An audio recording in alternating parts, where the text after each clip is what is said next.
같이 말씀 한 구절 같이 나누도록 하겠습니다. 빌립보서 4장 6절 7절 다 아시는 말씀인데 빌립보서 4장 6절 7절 두 구절의 말씀을 같이 소리를 맞춰서 같이 읽도록 하겠습니다. 같이 읽겠습니다. 시작. 아무것도 염려하지 말고 다만 모든 일에 기도와 간구로 너희 구할 것을 감사함으로 하나님께 아뢰라. 그리하면 모든 지각에 뛰어난 하나님의 평강이 그리스도 예수 안에서 너희 마음과 생각을 지키시리라. 아멘. 잠시 기도하겠습니다.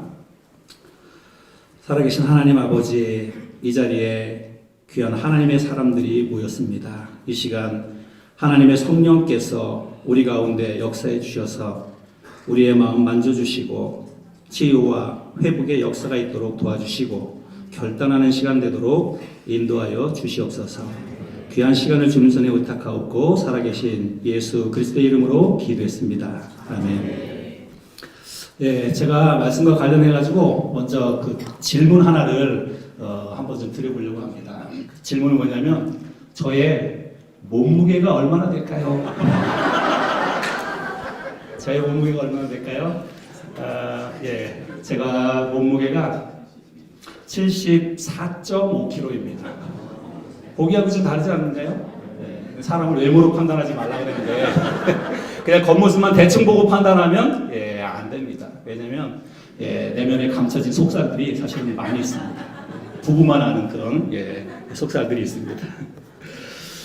예, 저는 결혼 전서부터 해서 결혼해서 40대 초반까지 제 몸무게가 60kg가 안 됐습니다. 한 55kg에서 왔다 갔다 했었어요. 근데 제 키가 172거든요.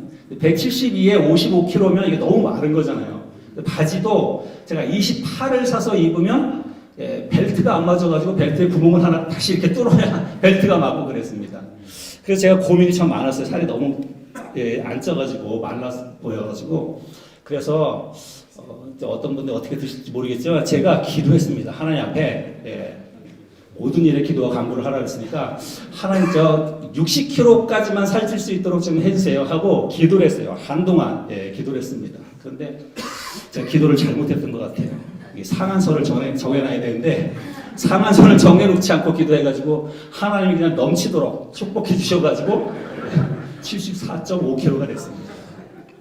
근데 BMI 표준 체중표라고 하는 게 있는데 그거를 보니까 172cm의 적정한 그 몸무게는 65kg예요. 그 제가 10kg를 빼야 됩니다. 10kg를. 그래서 제가 하나님 앞에 하나님 저 몸무게 10kg만 빼주세요. 그렇게 기도했을까요? 안 했을까요? 기도를 못했습니다. 염치가 없어가지고 하나님이 그러실 것 같아요. 야 이놈아, 내가 찌는 건 내가 너 해줬으니까 빼는 건 네가 알아서 해. 그렇게 하실 것 같아가지고 예, 지금 기도를 못하고 있습니다. 다이어트 해보신 분들 아시겠지만 1, 2kg 그 빼는 게 쉽나요? 어렵나요? 어려워요. 예, 저도 헬스장도 다니고 뭐 이렇게 했는데 헬스장 열심히 가서 한두 시간 땀 흘리고 그래도 한 달 동안 1, 2kg 잘 안 빠지더라고요. 정말 살 빼는 게 힘들다는 것을 알았습니다. 그런데 그만큼 이제 살 빼는 게 힘들고 어렵다는 거죠. 그럼에도 불구하고 다이어트해서 살 빼야 되는 이유는 뭐냐면 비만하면 성인병이 오잖아요. 그렇죠? 예. 그런데 다이어트를 통해서 우리에게 덜어내야 될 것은 살뿐만이 아닌 것 같습니다. 오늘 이번 주제가 너 하나님의 사람아 이건데 하나님의 사람들이 하나님께서 맡겨주신 이 귀한 사역을 정말 기쁘게 즐겁게 행복하게 이걸 잘 감당해야 되는데 그러기 위해서는 우리가 부정적인 감정들을 덜어내야 된다 이런 생각이 듭니다. 첫째 날부터 해서 또 어제 오전에도 그렇고 귀한 강사 목사님들이 하나님의 사람들에게 요구되는 영적 자기 관리 또 영성 관리 이런 거에 대해서 어제 말씀을 잘 해주셔서 저도 큰 유익이 됐는데 이 영성 관리 못지않게 중요한 게 저는 하나님의 사람들에게 있어서 감정 관리라고 이렇게 생각이 들었어요. 왜냐하면 때로는 이 부정적인 감정이 우리의 영성을 지배할 때가 있는 것 같아요. 내가 성령이 충만하고 정말 믿음이 좋았는데 어떤 한순간에 어떤 사람의 말 한마디 때문에 그 영성이 와르르 무너지고 내 감정이 그 어떤 격한 감정에 사로잡혀가지고 하나님과의 관계가 어려워지는 것들을 제가 많이 경험을 했습니다. 그래서 영성 관리 못지않게 중요한 것은 이 감정 관리다 이런 생각이 들었습니다. 그래서 오늘 하나님의 사람들에게 필요한 이 부정적인 감정들을 우리가 어떻게 하면 덜어낼 수 있을까? 제가 이런 부분에 대해서 잠깐 주어진 시간 안에 말씀을 나누려고 합니다. 오늘 강의가 좀 기대가 되시나요? 예. 이렇게 대부분 목사님들이 이렇게 얘기를 했는데 그 중에 이렇게 대답 안 하시는 분들이 좀 계세요. 늘 아는 얘기지. 예. 요런 감정 덜어내야 됩니다. 요런 게 부정적인 감정이거든요. 다 뻔한 얘기지 뭐 그거 뭘. 예. 오늘 요 시간에 요런 거 다 덜어내시기 바랍니다.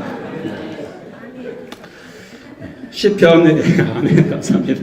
시편 139편 14절에 보면 시편 기자가 주께서 나를 지으심이 신묘막측하심이라 이렇게 말씀하고 있는데 우리 사람의 몸을 생각하면 정말 신묘막측한 것 같습니다. 일단 얼굴만 보면 눈, 코, 입, 귀가 있잖아요. 근데 만약에 이 눈, 코, 입, 귀 가운데 어떤 하나만 없다고 한다면 외모도 좀 이상하겠지만 외모가 아니라 기능 면에 있어서 한 가지만 없어도 우리가 얼마나 불편하게 그렇게 생활을 하겠습니까? 또 우리 입 안에 딱딱한 이빨이 있는데 그 딱딱한 이빨이 없다면 우리가 어떻게 먹는 즐거움을 느낄 수가 있겠습니까? 눈썹, 속눈썹, 그 기능들 그리고 우리가 눈에 먼지가 들어가거나 혹은 뭐 눈에 티끌이 들어가면 눈에서 눈물이 나오잖아요. 만약에 하나님이 눈에서 눈물을 나오지 않도록 만드셨다면 얼마나 불편하겠습니까? 또 잠잘 때 우리가 눈을 감고 자는데 만약에 눈꺼풀이 감기지 않도록 만들었다면 그게 자는 걸까요? 예, 얼마나 불편하겠습니까? 이 사람 몸이 참 신기한 것 같아요. 근데 더 신기한 거는 제가 볼 때 눈으로 보이는 이런 육체적인 그런 게 아니라 눈에 보이지 않는 것들이 더 신기한 게 많다 이런 생각이 듭니다. 우리 사람은 어떤 상황이나 환경이나 또 어떤 사람이나 이런 거에 따라서 매번 각기 다른 감정을 느껴요. 우리 사람들이 느끼는 감정의 이 개수가 얼마나 될까요? 학자들이 연구를 한 거 보니까 사람들이 느끼는 감정이 70여 가지가 넘는다 이렇게 얘기를 합니다. 70가지가 넘는데요. 그런데 이렇게 수없이 많은 감정들을 크게 이렇게 좀 분류를 해보면 부정적인 감정과 긍정적인 감정 두 가지로 나눌 수가 있다고 합니다. 그러니까 여러분 부정적인 감정하고 긍정적인 감정하고 둘 중에 어떤 게 더 많을까요? 잘 모르시겠죠? 예, 오늘 강의가 좋은 거예요. 부정적인 감정과 긍정적인 감정 가운데 이렇게 밑에 보이는 지금 색깔 칠해져 있는 요 부분만 긍정적인 감정이고 나머지는 다 부정적인 감정입니다. 이 도표에 보면 여러분들이 보시는 편에서 이쪽 왼쪽 편에가 부정적인 감정이고 오른편이 긍정적인 감정입니다. 이쪽이 훨씬 많죠. 그리고 위에 있는 데가 부정적인 감정 가운데에서도 아주 격한 감정. 그것입니다. 부정적인 감정들이 훨씬 더 많다라고 하는 것들을 알 수 있습니다.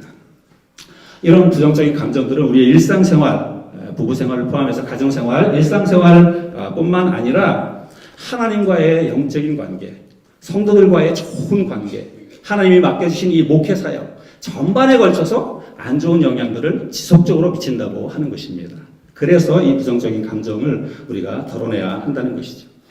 이런 부정적인 감정을 우리가 제때 처리하지 않고 계속 마음속에 담아두는 것은 마치 우리가 몸속에 지방을 계속 덜어내지 않고 축적하는 것과 같다고 하는 것입니다. 그래서 우리가 할 수만 있다면 성인병이 생기기 전에 다이어트해서 체중을 줄여야 되는 것처럼 우리 문제가 발생하기 전에 부정적인 감정들을 덜어내야 한다는 것입니다. 이 수십 가지도 넘는 이 감정들을 하나씩 일일이 다 살펴보려면 뭐 오늘 하루 종일 해도 시간이 안 돼요. 근데 친구에서 저한테 하루 종일 뭐 시간 안 주겠지만 그래서 한 50분 정해진 시간 안에 제가 이거를 좀 이야기하려고 하는데 그래서 부정적인 이 수없이 많은 감정들을 세 가지로 분류해서 나눠서 세 가지만 좀 살펴보려고 합니다. 먼저 우리가 지금 기억해야 될 것이 있는데 이런 부정적인 감정은 긍정적인 감정들과 마찬가지로 첫 번째 나오는 이 부정적인 감정은 자연스러운 것이라는 것입니다. 우리 안에서 자연스럽게 생기는 현상이라고 하는 것입니다. 그래서 감정 그 여린 현 이렇게 연주하라라고 하는 책을 쓴 미리암 네프라고 하는 여사가 감정에 대해서 뭐라고 얘기했냐면 모든 감정은 하나님으로부터 온 선물이다 이렇게 얘기를 했습니다.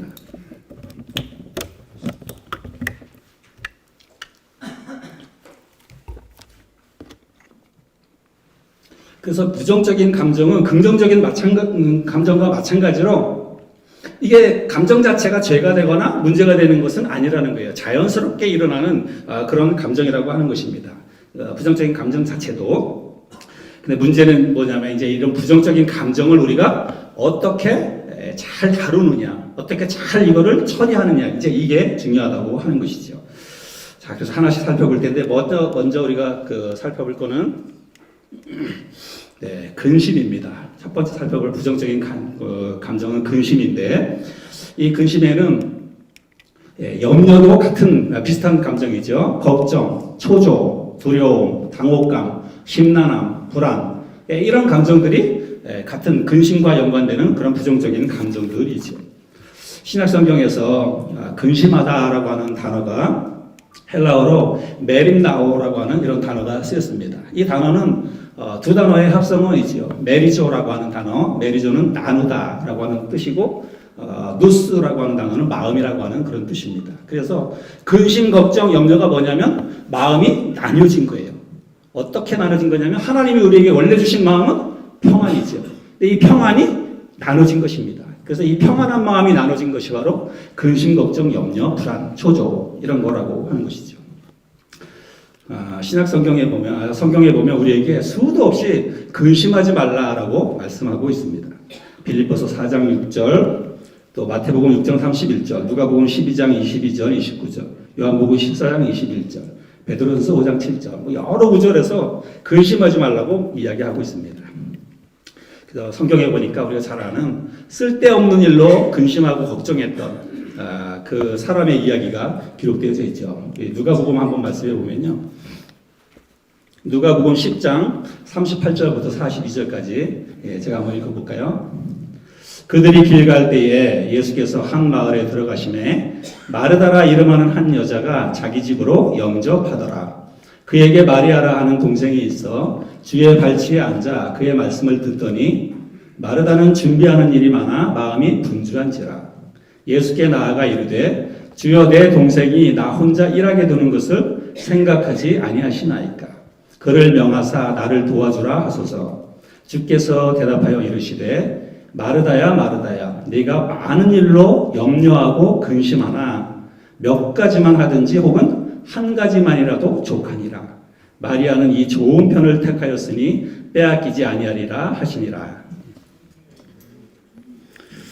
우리들이 대부분 근심하고 걱정하고 염려하는 그 이유는 뭐냐면 이 어떤 일을 너무 잘하려고 하기 때문에 그럴 때 우리에게 근심과 걱정이 찾아오는 것 같아요. 또 어떤 일을 너무 완벽하게 하려고 하다가 보니까 그 일이 잘 안 될 때 불안하고 초조하고 이런 마음들이 우리에게 드는 것 같습니다. 주님은 마르다에게 뭐라고 말씀하시냐면 몇 가지만 하든지 혹은 한 가지만이라도 족하니라. 이게 무슨 뜻일까요? 할 수 있는 만큼만 하라는 거예요. 네가 할 수 있는 만큼만 하라는 그런 뜻이죠. 그래서 우리가 자신의 상황이나 혹은 자신의 능력에 벗어나서 과도하게 일을 많이 벌릴 때 우리에게 근심, 걱정이 찾아오고 불안, 염려 이런 게 찾아온다는 것입니다. 우리가 흔히들 얘기할 때 이 세상에 근심, 걱정 해서는 안 되는 근심, 걱정하지 말아야 할 일이 두 가지가 있다 이렇게 얘기를 합니다. 하나는 뭐냐면 내 힘으로 바꿀 수 없는 것. 내 힘으로 바꿀 수 없는 것은 근심 걱정할 필요가 없다는 거예요. 왜냐하면 내가 어차피 해도 안 되는 것이기 때문에 그렇죠.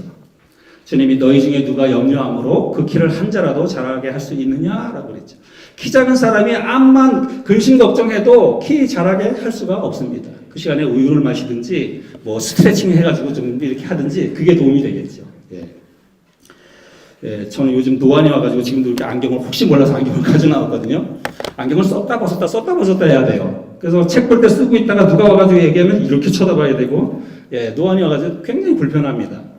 근데 이 노안이 온 것 때문에 이거 뭐 근심 걱정한다고 해가지고 눈이 좋아지나요? 예, 빨리 안경점에 가가지고 예, 눈에 맞는 좋은 안경 맞춰 써야죠. 또 여기 이제 탈모 때문에 고민하시는 분들 계시잖아요. 탈모. 예. 탈모 걱정한다고 머리 안 빠지나요? 더 빠지죠. 걱정하면 더 빠집니다. 예. 모자를 박철호 교수는 모자를 쓰셨는데 모자를 쓰시든지 아니면 뭐 좋은 샴푸 안 빠지는 좋은 샴푸를 쓰시든지 그게 방법이지 걱정한다고 해결이 안 되는 거예요. 예. 그래서 예. 내 힘으로 바꿀 수 없는 것은 근심 걱정할 필요가 없는 것입니다. 또 하나는 내 힘으로 바꿀 수 있는 것입니다.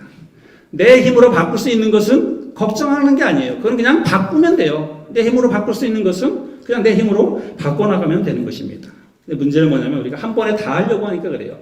한 번에 다 하려고 하지 말고 오늘 못하면 내일 하고 내일 못하면 모레 하고 예. 그렇게 그냥 여유 있게 그렇게 생각을 하면 된다는 것입니다.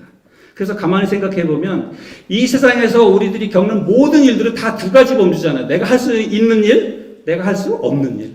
그 외에 뭐 일이 있나요? 다 두 가지 범주 안에 다 들어가는 거예요. 그러면 우리들이 이 세상에서 근심 걱정할 일이 하나라도 있나요, 없나요? 없어요. 하나라도 없습니다. 근심 걱정할 게 아무것도 없다는 거예요. 그런데 우리가 문제가 있어요. 문제가 뭐냐면 요게 내 힘으로 바꿀 수 있는 것인가? 내 힘으로 바꿀 수 없는 것인가? 이게 헷갈릴 때가 있어요. 이제 이게 문제인데 제가 그 목사님들에게 질문을 한번 드려보겠습니다. 목사님들 여기 우리 사모님들 지금 아무도 안 계시니까 그냥 우리끼리만 얘기하는 거예요. 목사님들 사모님들 다 집에 계시니까 집에 있는 그 집사람 우리 목사님 그 목사님 뜻대로 바꿀 수 있는 건가요? 없는 건가요? 집에 있는 그 사람 목사님 뜻대로 바꿀 수 있어요? 없어요? 죽었다 깨도 못 바꿉니다. 네. 아마 하나님도 못 바꾸실 거예요.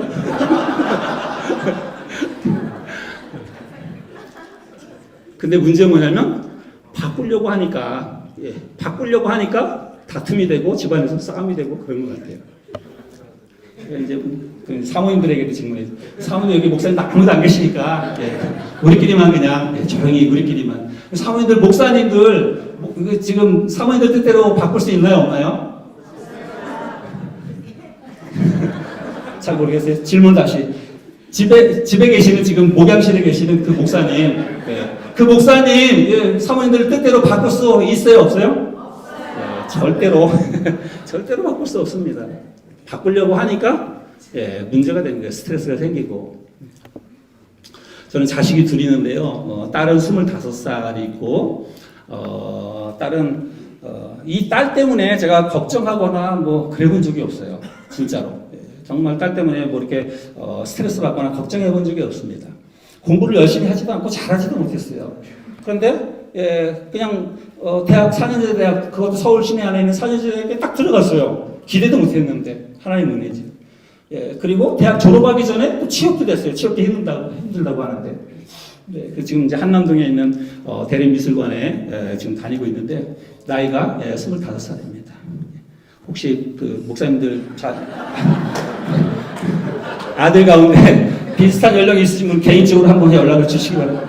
우리 딸 키도 커요. 168입니다. 뭐 얼굴도 그 정도면 제가 볼 때 괜찮은 것 같고. 혹시 관심 있으신 분 있으면 한번 연락을 주시기 바랍니다. 근데 문제는 뭐냐면요. 제 아들내미인데 이거 얘기를 해야 되지.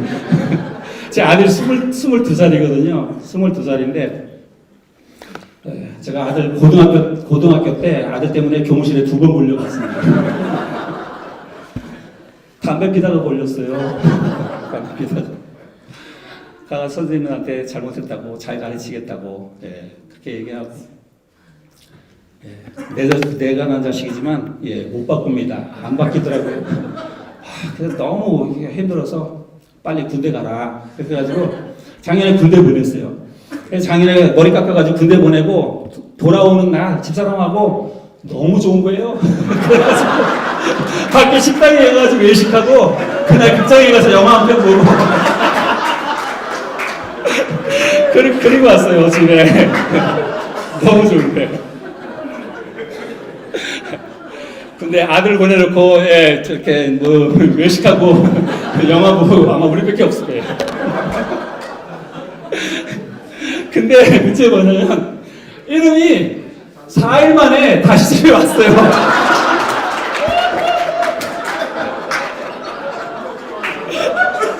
아니 4일 만에 근데 머리 깎고 간 놈이 4일 만에 다시 왔어요. 아 그래가지고 왜 왔냐고. 아 근데 군대서 그냥 뭐 이렇게 얘기하면서 집으로 가라 그랬다는 거예요.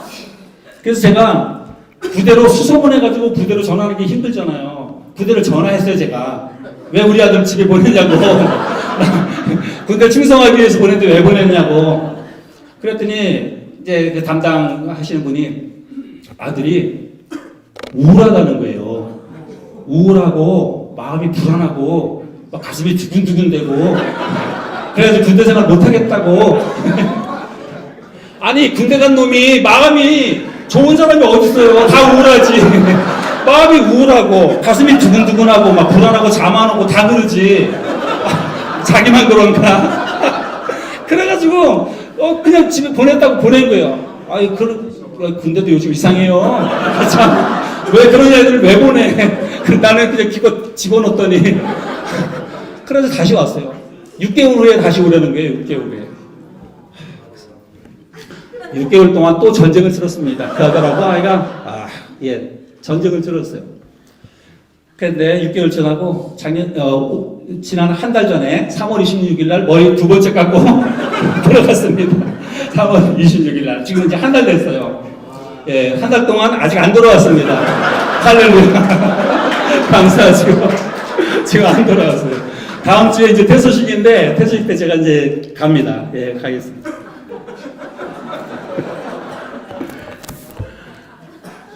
근데, 한 번도 속 안 썩이고, 말 잘 듣고 모든 일이 잘 되는 그 딸보다 꼴통짓하고 속 썩이고 힘들게 하는 그 아들이 너무 마음속에 있는 거예요. 예, 너무 안쓰럽고, 너무 애처롭고, 정말 불쌍하고. 예. 그래서 제가 하나님 앞에 하나님 이 자식이 내 자식이기도 하지만 하나님 자식이기도 하잖아요. 나 못하겠으니까 하나님 알아서 하세요. 예, 제가 그렇게 기도했어요, 진짜로. 그래서 마음을 놨어요. 그리고 정말 평안해지더라고요. 그러니까 아마 하나님이 그 기도 들어주셔서 그래 이제부터 내가 책임질게 그러신 것 같아요. 그래서 군대 들어가서 요즘 군대가 좋아져가지고 일주일에 한 2번씩 전화해요. 훈련소에서도 전화 왔는데 저한테 뭐라 그러냐면 아빠 야 요즘 힘든 거 없냐 군대 생활 걱정이 돼가지고 처음 전화 받았어요. 막 떨리는 마음으로 또 혹시 힘들어서 온다 그럴까봐 그래가지고 전화했더니 아빠 너무 재밌어요 그래요. 학교 수련회 온 것 같아요. 학교 수련회 온 것 같아요. 이제 일주일 남았는데 다 끝났대요. 뭐 밖에 전투고 화생방이고 다 했다고. 또 사격도 했는데 자기가 뭐 특등이래요. 너 말도 박아라. 그러고 싶은 마음이 여기까지 나오는데 그 말을 참아 못하겠어요. 그래가지고 제가 고맙다 그랬습니다. 고맙다. 기특하다. 그렇게 얘기하고 이틀에 한 번꼴로 제가 매일 편지 씁니다. 예, 인터넷 편지 요즘 쓰게 돼 있더라고요. 매일 편지 써요. 매일 편지 쓰는데 정말 보고 싶어요. 보고 싶고 사랑한다고 얘기하고 정말 제 마음속에 그 아들 정말 사랑하는 마음이 있어요. 그래서 사랑한다고 갱년기가 오는 것 같아요. 갱년기가 눈물이 나고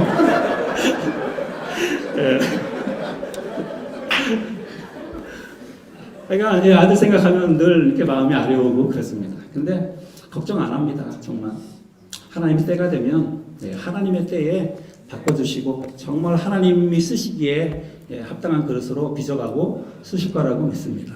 그렇게 내가 바꾸려고 하니까 얘하고도 계속 싸움이 됐는데 그냥 내가 안 하겠다고 하나님한테 맡기니까 그게 저한테도 평안이 오고 또 아들하고 관계도 참 좋아졌어요. 예, 전화 올 때마다 정말 그게 느껴지고 그렇습니다.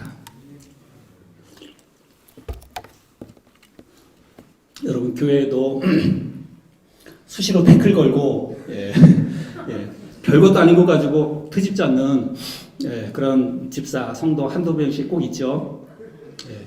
5년, 10년 말씀을 가르치고 계속 설교해도 변화가 안 돼요. 변화가 안 됩니다. 그런 사람, 성도 여러분 바꿀 수 있나요? 없나요? 못 바꿉니다. 우리가 바꿀 수 있는 게 아니라 정말 하나님 앞에 맡기고 하나님께서 변화시켜 주시도록, 성령께서 역사해 주시도록 기도해야 될 줄로 믿습니다. 내 힘으로 이게 바꿀 수 없는 것인가, 내 힘으로 바꿀 수 있는 것인가 잘 구분해서 우리가 적절하게 잘 대처하는 게 필요한 것 같습니다. 근심, 걱정, 염려, 감정 자체가 문제가 되거나 죄가 되는 것은 아닙니다. 그러나 이걸 잘 다루지 못할 때 죄가 되기도 하고 또 문제가 실제로 일어나기도 하고 그렇습니다. 사무엘상 10장에 보면 우리들이 잘 아는 사무엘이 사울에게 기름을 붓고 뭐라고 얘기하냐면 먼저 길갈로 내려가라. 내가 7일 있다가 가마. 내가 가가지고 번제와 화목제를 드릴 테니까 그때까지 내려가서 기다리라. 사무엘상 10장에서 그렇게 얘기하죠. 그런데 사무엘상 13장에 올 때까지 사무엘이 안 오는 거예요. 정한 기간이 됐는데 안 오지 않습니까? 그러니까 사무엘은 안 오고 블레셋 군대는 쳐들어오고 자기 밑에 있던 백성들은 뿔뿔이 다 흩어져 가고 이게 그러니까 참지 못하고 빨리 재물을 가지고 오라고 그래서 자기가 직접 번제를 드립니다. 절대로 해서는 안 될 일을 하고 만 것이죠. 그때 나중에 사무엘이 와서 사울을 책망을 합니다. 그럴 때 사울이 뭐라고 얘기하냐면 사무엘이 이르되 왕이 행하신 것이 무엇이냐 하니 사울이 이르되 백성은 내게서 흩어지고 당신은 정한 날 안에 오지 아니하고 블레셋 사람은 믹마스에 모였음을 내가 보았으므로 이에 내가 이르기를 블레셋 사람들이 나를 치러 길갈로 내려오겠거늘 내가 여호와께 은혜를 간구하지 못하였다 하고 부득이하여 번제를 드렸나이다 하니라. 이 부득이하여 이 말은 무엇입니까? 마음이 불안해서 걱정이 돼서 할 수 없이 그렇게 했다는 거예요. 그래서 근심 걱정이 죄가 되는 이유는 뭐냐면 이게 하나님께 대한 불신이기 때문에 그렇습니다. 하나님이 나와 함께 하시고 하나님의 때가 되면 하나님이 모든 필요를 채워주시고 역사해 주실 것이라고 하는 믿음을 가지고 기다려야 되는데 그렇지 못하고 이 근심 걱정 염려를 마음에 쌓아두기 때문에 그것이 바로 죄가 된다고 하는 것이죠. 그래서 근심 걱정 염려를 마음에 쌓아둘 때 그럼 근심 걱정 염려가 내 마음을 지배하면 우리 안에서 어떤 일이 생기나요? 하나님이 주신 마음의 평안, 기쁨, 즐거움이 사라집니다. 그렇죠? 그래서 존 헌트라고 하는 분은 뭐라고 얘기했냐면 근심은 기쁨을 앗아가는 도둑이다. 이렇게 이야기했습니다. 하나님이 우리에게 뭐라고 말씀하셨냐면 뭐라고 명령하셨냐면 항상 기뻐하라. 범사에 감사하라. 항상 기뻐하라. 범사에 감사하라 그랬는데 여러분 내가 근심 걱정하면서 기뻐할 수 있습니까? 근심 걱정하면서 감사할 수 있습니까? 그러니까 근심 걱정이 내 마음을 지배하고 있으면 항상 기뻐하라, 범사에 감사하라 하는 이 하나님의 말씀에 불순종하는 거예요. 그래서 근심 걱정을 마음에 담아두고 있는 게 죄가 되는 것이라고 하는 것이죠. 우리가 근심 걱정 염려를 덜어내야 되는데 이 근심 걱정 염려를 덜어내기 위해서는 이것이 가져다주는 피해가 얼마나 심각한지를 생각하면 덜어낼 수 있다고 생각이 됩니다. 누가복음 8장에 보면 씨 뿌리는 비유가 나오죠. 길가, 흙이 얕은 돌밭, 그리고 가시떨기 좋은 땅. 그 가운데 14절 말씀에 보면 우리 같이 한번 좀 읽어볼까요? 시작. 가시떨기에 떨어졌다는 것은 말씀을 들은 자이나 지내는 중 이생의 염려와 재물과 향락의 기운이 막혀 온전히 결실하지 못하는 자요. 우리가 보통 목회자가 조심해야 될 것이 세 가지 있다. 이렇게 이야기합니다. 돈, 쾌락, 명예욕. 근데 여기 보니까 지금 돈과 쾌락이 나오죠. 그런데 우리가 돈이나 쾌락이나 명예욕은 우리가 정말 위험한 것이다. 우리가 버려야 된다라고 하는 것에 다 공감합니다. 그런데 지금 하나님은 이 돈과 쾌락을 염려와 같은 선상에서 지금 말씀하고 있다는 거예요.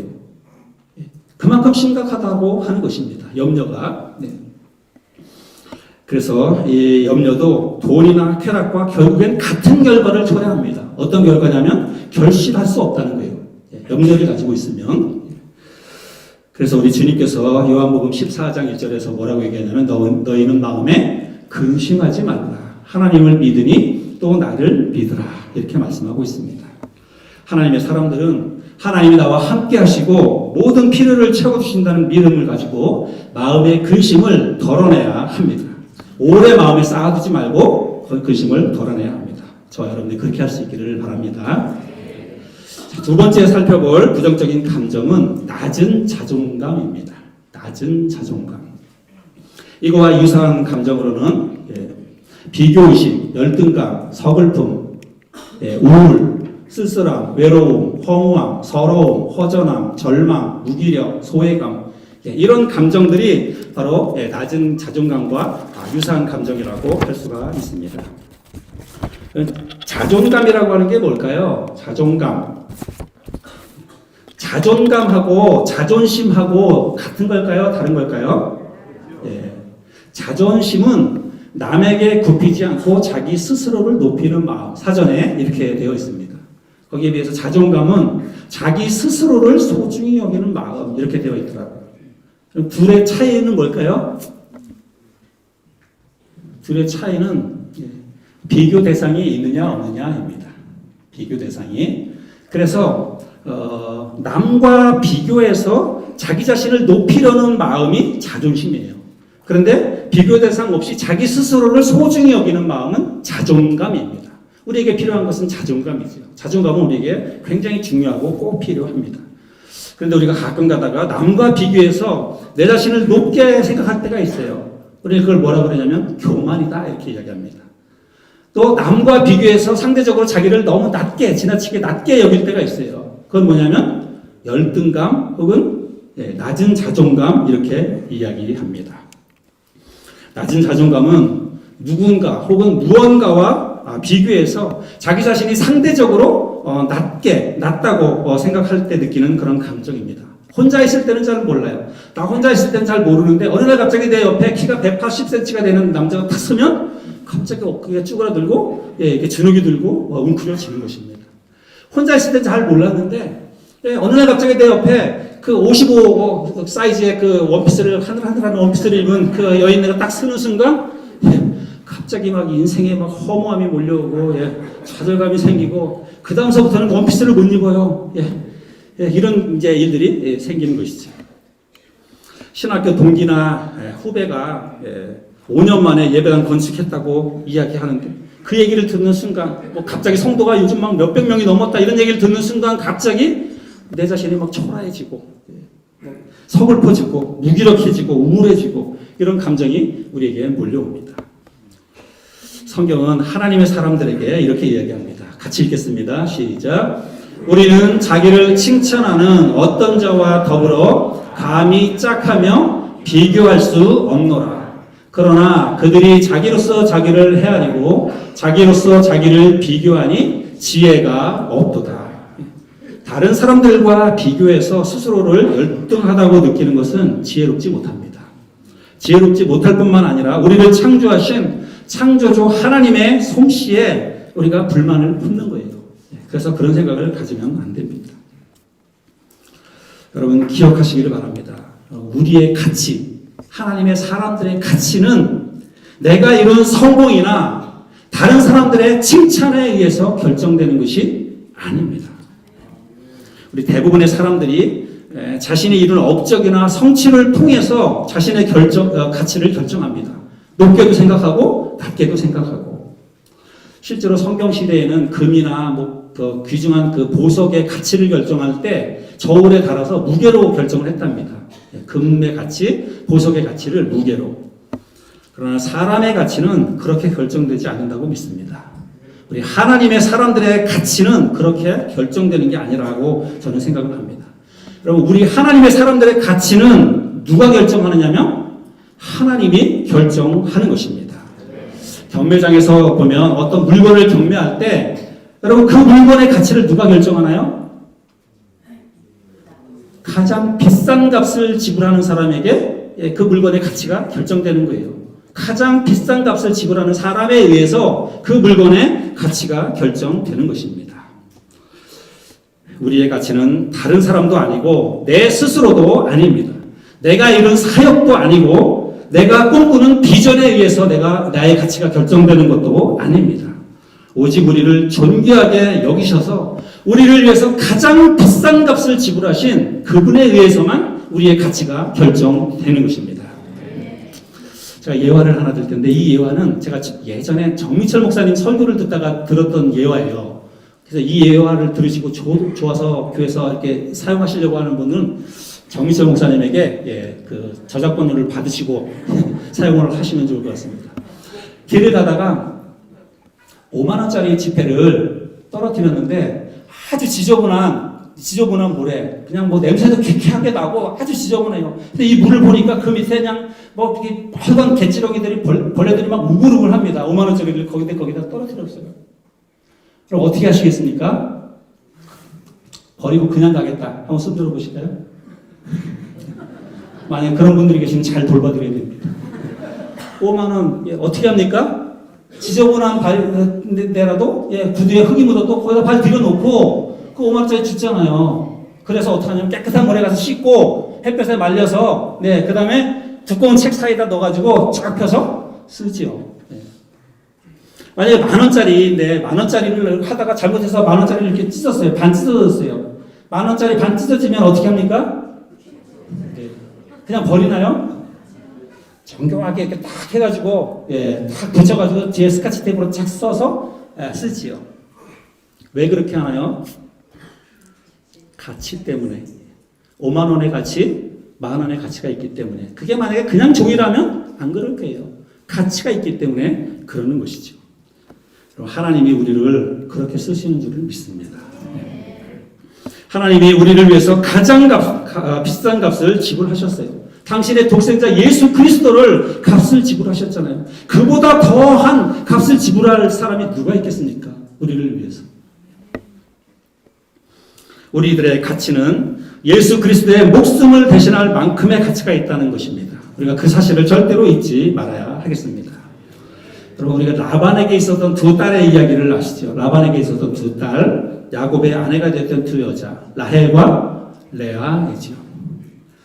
레아는 언니였지만 레아는 낮은 자존감과 열등감에 사로잡혀서 살 수밖에 없었던 그런 환경을 가지고 있었습니다. 두 자매인데 성경이 두 자매의 외모를 이렇게 비교합니다. 레아는 시력이 약하고 라헬은 곱고 아리따우니. 그 외모 비교잖아요. 그렇죠? 그래서 외모를 비교하는데 외모 면에 있어서도 레아가 열등했습니다. 그런데 더 낮은 자존감에 레아가 빠질 수밖에 없었던 것은 그 다음 구절이죠. 야곱이 라헬을 더 사랑함으로. 그래서 레아는요, 정말 외모 때문에도 열등감에 사로잡히고 또 동생에게 사랑도 빼앗기고 그래서 레아는 정말 서럽고 우울하고 서글픈 그런 인생을 살 수밖에 없었던 환경 가운데 있습니다. 그러나 여러분 우리가 주목해야 돼요. 사람의 가치는 누가 결정하는 거라고요? 하나님이 결정하십니다. 하나님이 성경에 보니까 레아의 가치를 높여주셨어요. 창세기 29장 31절에 보니까 여호와께서 레아가 사랑받지 못함을 보시고 그의 태를 여셨다. 제가 이 말씀을 묵상하는데 이게 너무 감동이 됐어요. 하나님이 레아가 사랑받지 못함을 보셨다. 그리고 그의 태를 열어주셨다. 우리가 잘 알지 않습니까? 그래서 이스라엘의 장자부터 해가지고 르우벤부터 시작해서 시므온, 레위, 유다 연속 4형제를 레아를 통해서 태어나게 해주셨어요. 하나님이 레아를 복을 주셨습니다. 여러분 사라에게 쫓겨가는 하갈 아시죠? 사라에게 쫓겨서 서글프게 광야로 쫓겨가는 그 하갈에게 하나님이 그 하갈을 그냥 두지 않으셨어요. 하나님께서 그 하갈에게 천사를 통해서 말씀하십니다. 여호와의 사자가 또 그에게 이르되 내가 내 씨를 크게 번성하여 그 수가 많아 셀 수 없게 하리라. 하나님이 하갈에게 그렇게 하셨습니다. 이 말을 듣고 하갈이 뭐라고 하나님 앞에 대답하냐면 하갈이 자기에게 이르신 여호와의 이름을 나를 살피시는 하나님이라 이렇게 얘기했습니다. 여러분 하나님은 이런 분이십니다. 우리를 살펴보시고 우리를 만져주시고 우리에게 다가오시는 그런 하나님이십니다. 그러므로 우리는 힘든 형편이나 어려운 상황, 또 부족한 스펙 이런 것 때문에 좌절하거나 절망할 필요가 없습니다. 서글프게 생각하거나 열등감을 가질 이유도 없습니다. 왜냐하면 하나님이 우리를 위해서 이미 가장 비싼 값을 지불하셨습니다. 뿐만 아니라 앞으로도 우리를 가장 존귀한 자로 늘 우리를 살펴주시고 그리고 우리 편에 서셔서 우리를 책임져 주실 것이기 때문입니다. 이미 우리는 결과에 상관없이 우리는 지금 하나님의 일에 부름받아서 지금 우리는 하나님의 일을 하고 있잖아요. 이것 하나만으로도 우리의 가치는 이미 입증이 됐다고 저는 생각을 합니다. 결과에 상관없이 하나님께서 우리를 그만큼 존귀한 자로 우리를 책임져 주신다고 믿습니다. 하나님은 결과로 우리를 평가하지 않으실 것이라고 저는 믿습니다. 맡기신 일에 대해서 얼마나 충성을 다했는지 우리의 마음과 태도를 보시고 하나님이 나중에 우리를 평가하실 것이라고 생각합니다. 저는 이제 내년이면 개척 10년입니다. 10년.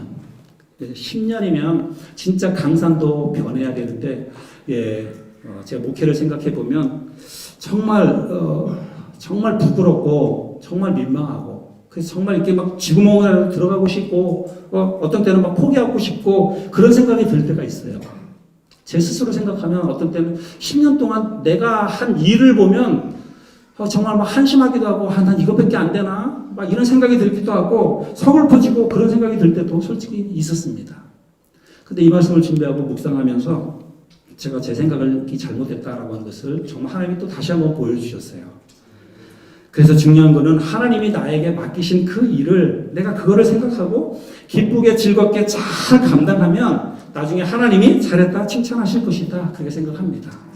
남과 비교하지 말고 정말 내 것에 집중하고 그것에 최선을 다하다가 나중에 그냥 하나님 나라 가면 그게 다다. 저는 그렇게 생각합니다. 그래서 그렇게 앞으로도 생각하기로 했습니다. 목사님들, 사모님들도 정말 하나님이 주신 그 사역이 너무 소중하고 우리는 이미 그 사역에 부름받은 것만으로도 충분히 나의 가치는 존귀함으로 입증되었다라고 하는 생각을 가지시고 긍정적인 높은 자존감을 가지고 끝까지 목회사역 잘 할 수 있게 되기를 바랍니다. 마지막 세 번째 살펴볼 감정은 분노입니다. 분노. 이 분노와 비슷한 감정은 화, 억울함, 원망, 배신감, 미움, 증오, 짜증, 복수심 이런 감정들이 역시 비슷한 분노의 감정이라고 할 수 있습니다. 이 분노는 어떤 피로나 기대가 충족되지 않았을 때 나타나는 강한 불쾌감이지요. 이 분노라고 하는 단어가 구약 성경에서 보니까 이 단어가 아프라고 하는 단어가 쓰였습니다. 히브리어로. 이 히브리어로 아프라고 하는 말은 원래 코 혹은 콧구멍 이런 뜻이랍니다. 근데 이 단어가 비유적으로 사람들이 코에서 불 붙는 그런 모습을 보일 때 아까 우리가 그림 봤지 않습니까? 이거 타기가 어려운데 아까 코에서 바람 나오는 그 그림. 네. 그래서 그런 그림이 있는 것 같아요. 그래서 코에서 뜨거운 바람이 슉슉 나오는 거예요. 화났을 때 그런 것처럼. 그럴 때 이제 아프라고 하는 단어가 쓰인다고 합니다.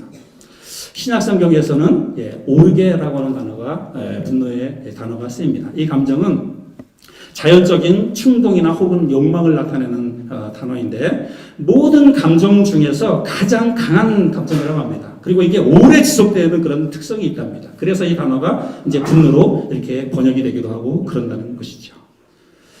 여러분 어떤 필요나 기대가 충족되지 않았을 때 화가 나죠. 짜증이 나죠.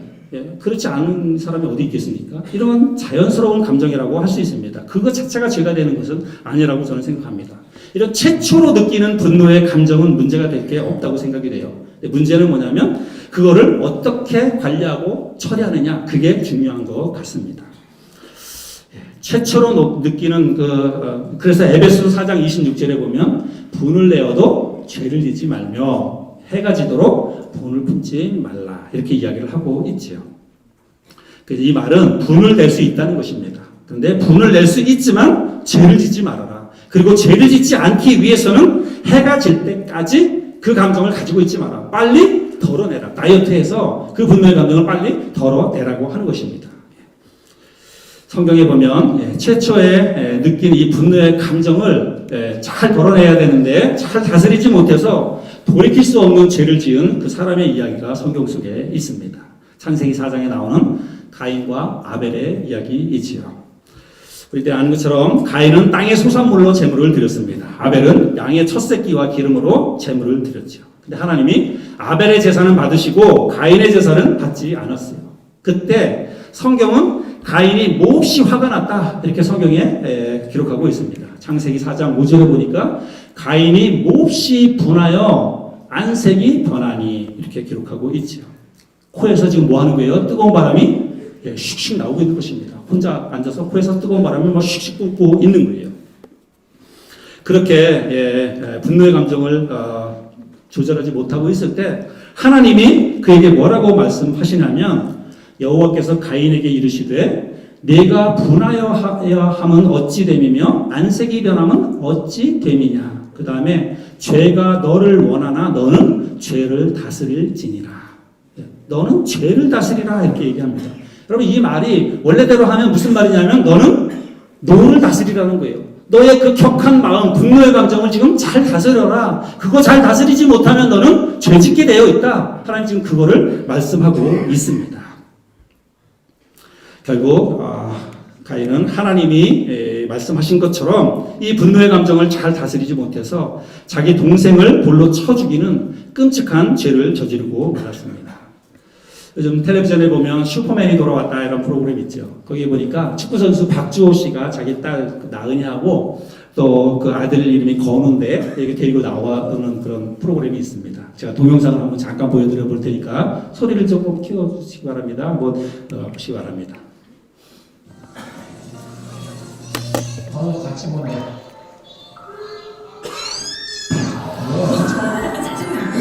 춤춰야 되는데.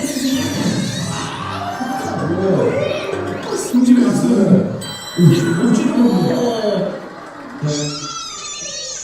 안녕하세요.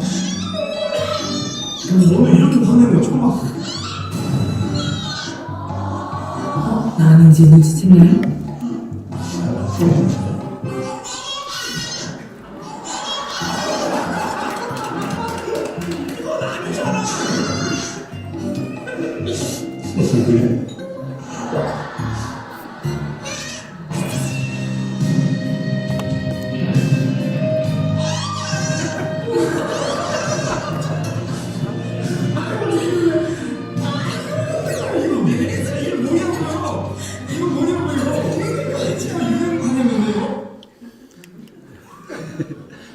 어린 꼬맹이도 화가 나면 저래요.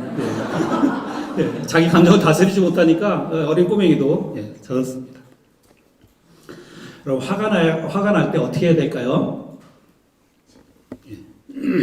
밉고 짜증나고 억울하고 화가 날 때 많은 사람들이 참아야 한다고 이야기합니다.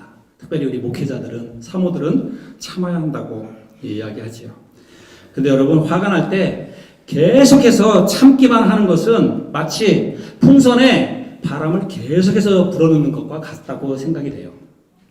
압력밥솥에다가 뚜껑을 닫아놓고 계속해서 뜨거운 열을 가하는 것과 같다. 저는 그렇게 생각을 합니다. 뚜껑이 열리잖아요. 지금 그림에 보면 막 뚜껑이 열렸다 닫혔다 하는 거예요. 안에서 참고 있으니까. 저렇게 참다가 터지면 더 심각합니다. 그 피해는 엄청나게 더 크죠. 그래서 분노는 표출해야 합니다. 근데 잘 표출해야죠. 성경에서 우리에게 해답을 제시해주고 있는데 잠언 15장 18절에 보면 분을 쉽게 내는 자는 다툼을 일으켜도 노하기를 더디하는 자는 시비를 그치게 하느니라. 성경에서 분노를 어떻게 다스리는지 우리에게 가르쳐주고 있습니다. 전도서 7장 9절에 급한 마음으로 노를 바라지 말라. 노는 우매한 자들의 품에 머무름이니라. 야고보서 1장 19절에 보면 내 사랑하는 형제들아 너희가 알지니 사람마다 듣기는 속히 하고 말하기는 더디하며 성내기도 더디하라. 어떤 사건이나 상황에 대해서 급하게 분을 드러내지 말고 천천히 드러내라. 이게 성경에서 분노에 대해서 우리에게 가르쳐주는 성경적인 해답이라고 생각이 됩니다. 천천히 드러낼 때 우리가 마음속에 생각해 볼 수 있고 내 자신을 돌아볼 수 있고 그렇기 때문이겠죠. 분노는 사실 어쩔 수 없는 상황에서 어쩔 수 없이 일어나는 감정이라고 할 수 있습니다. 근데 그거를 잘 다스려야 되는데 그거를 잘 다스리지 못하면 피해가 실로 엄청난 것이 될 수 있습니다. 우리가 잘 아는 것처럼 요단 동편 느보산에 올라서 가나안 땅을 쫙 내려다보면서 모세가 지난날 광야에서 반석을 세게 2번 내리쳤던 그 사건을 모세가 생각하면서 어떤 마음이었을까? 아마도 깊은 탄식과 후회가 있지 않았을까? 그런 생각이 듭니다. 여러분, 우리도 나중에 분노의 감정을 잘 덜어내지 못하면 나중에 우리의 목회 사역을 돌아보면서 그때 내가 정말 참지 못하고 욱하고 내리쳤던 어떤 집사, 어떤 성도, 그거 생각하면서 아마 우리도 어쩌면 크게 후회하게 될지도 모릅니다.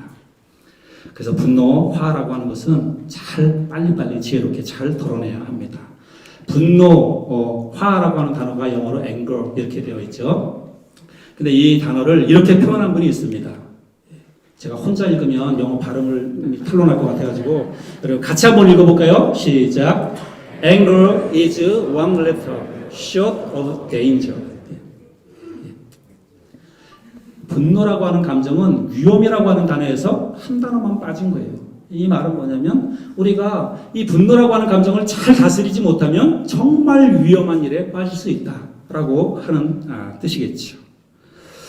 그래서 우리 특별히 하나님의 사람들에게 있어서 분노, 화, 짜증 이런 것은 반드시 덜어내야 될 부정적인 감정이라고 저는 생각을 합니다. 자, 이제 말씀을 결론을 맺겠습니다. 하버드 대학의 테일러 박사는 부정적인 감정의 수명이 90초다 이렇게 이야기를 했습니다. 여러분, 우리가 화가 나죠. 화가 날 때 이 스트레스 호르몬이 혈관을 타고 온몸으로 번져간답니다. 그런데 그 혈관을 타고 그 분노의 스트레스 감정이 번져가는 게 90초가 지나면 다 사라진다는 거예요. 근데 우리는 그 사라진 감정을 계속해서 내가 끄집어내고 자꾸 내 마음속에 그걸 다시 떠올린다는 것입니다. 그래서 이 분노가 문제가 된다는 것입니다. 고대 중국에서 왕실에서 죄수를 형벌할 때 어떤 방법을 썼냐면 손과 발을 묶어서 바닥에 눕히고 그 머리 위에 커다란 물주머니를 하나 달아놓는다고 합니다. 그리고 그 물주머니에서 물이 이마로 한 방울씩 톡톡 떨어지게 그렇게 한다는 거예요. 그게 나중에 뭐 스페인의 종교 재판이나 히틀러의 독일 그 수용소에서도 그 방법을 썼다고 합니다. 사실 물 한 방울은 별거 아니잖아요. 그런데 그 물 한 방울이 이마로 계속해서 톡톡 떨어질 때 나중에는 그 물 한 방울의 무게가 아니라 망치로 내 이마를 내리치는 것과 같은 그런 고통을 당한다는 것입니다. 그렇게 고통을 당하다가 결국은 죽게 된다고 합니다. 여러분, 겨울에 내리는 한 송이의 눈, 그 무게가 몇 그램이나 될까요? 그램을 잴 수 있을까요? 그런데 그 한 송이의 눈이 쌓이고 또 쌓이고 덜어내지 못하고 계속 쌓이면 축사도 무너뜨리고 건물도 무너뜨리고 그러는 것입니다. 부정적인 감정도 마찬가지입니다. 우리 안에 드는 이 부정적인 감정들을 내가 쌓아둘 것인가 아니면 바로바로 치워낼 것인가, 여러분 누가 선택하고 누가 결정하는 것인가요? 내가 결정하는 것입니다. 내가 선택하고 내가 결정하는 거예요. 이 감정을 내가 계속 가지고 갈 것인가, 내가 빨리 덜어낼 것인가, 내가 선택하고 내가 결정하는 것입니다. 살 빼는 데만 다이어트가 필요한 것이 아니라 우리 마음속에 수시로 일어나는 이 부정적인 감정들, 목회 사역에 큰 어려움과 문제를 야기시키는 이 부정적인 감정들에도 다이어트가 필요합니다. 쌓아두지 마시고 의지를 가지고 하나씩 하나씩 덜어내므로 하나님이 맡겨주신 이 귀한 목회 사역을 우리가 정말 기쁘게 감사하게 행복하게 잘 해 나갈 수 있는 저와 여러분 모두가 될 수 있기를 바랍니다. 기도하겠습니다. 사랑이 많으신 하나님 아버지 감사합니다. 오늘 귀한 목회자 친구회를 통해서 또 하나님의 귀한 말씀을 함께 나눌 수 있도록 축복해 주신 것 감사합니다. 하나님이 우리를 존귀하게 여기셔서 이미 가장 값비싼 대가를 지불해 주셨습니다. 우리는 그만큼 가치 있는 사람들입니다. 하나님이 우리를 존귀하게 여기시는데 그 누가, 그 무엇과 우리 자신을 비교할 수 있겠습니까? 하나님 아버지, 우리가 그렇게 하지 않기를 원합니다. 우리 안에 수시로 매 상황에 따라서 사람에 따라서 우리의 마음속에 부정적인 감정이 듭니다. 그것 때문에 힘들고 인간관계도 파괴되고 또 목회 사역도 힘들어지는 것들을 많이 경험합니다. 하나님, 우리가 그렇게 연약한 사람들입니다. 하나님 우리를 도와주시옵소서. 그런 부정적인 감정들이 들 때마다 의지를 가지고 하나님 앞에 맡기고 그리고 그 감정들을 다 잘 덜어낼 수 있는 우리들이 되어서 우리가 정말 하나님 맡겨주신 사역들을 기쁘게 즐겁게 행복하게 잘 감당할 수 있도록 하나님 우리를 축복해 주시옵소서. 귀한 시간 감사드리며 사랑이 많으신 예수 그리스도의 이름으로 기도했습니다. 아멘.